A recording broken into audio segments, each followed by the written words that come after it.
Malete, nas v gibanju je ene dobrih 30 članov. In sem mislil, da bomo imeli že problem, kako nafilati parlament. Ma se je potem to uredilo. So bili neki ljudje na glasovnicah, jaz jih ne poznam. Ma samo, če so hoče, če so sposobni, zakaj ne? Ma potem mi rečejo, da rabijo še kadra, da rabijo še članov. Koliko? 100, 200, koliko? V redu, prav, sem Robert Golob in bom najdu sam. Katero ministrstvo bi prevzeli? Šolstvo. Kaj bi spremenili? Definitivno Kader. odspavati mature, sploh brez veze. Spremni izpiti, spet nazaj. Povejte mi 3 stvari, v katerih ste boljši kot Tanja Fajon.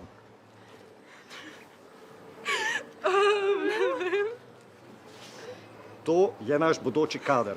Za nas v tem trenutku ni neprimernih ali primernih kadrov, ampak samo zasedeni in nezasedeni, razumeste? Rešujemo problem brezposelnosti takoj, ma nimate službe, delajte za nas. Tako mi delamo. Če pa imate službo, pa se vprašamo, kako ste jo dobili v zadnjih 2 letih, in ne boste več imeli dolgo. Razen, če nimamo kadrov, potem boste delali za nas. Je muzika, samo ljudje ne plešejo. Zakaj? Ker še nisem predsednik vlade.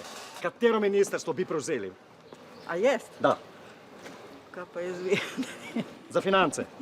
Ja, no, ne bi bilo slabo. Meni denar ni pomemben.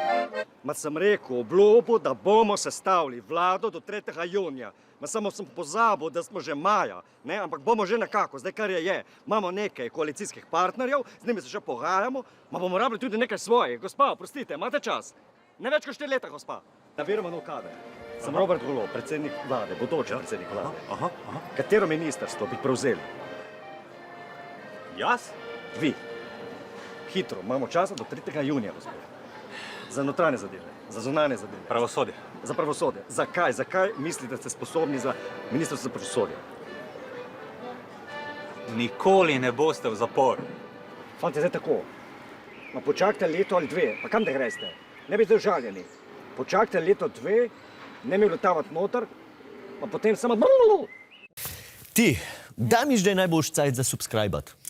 Ja, po moje, da... Ne, še. Še malo počakam. Še. Ne, še. Zdaj! Ja, dajmo!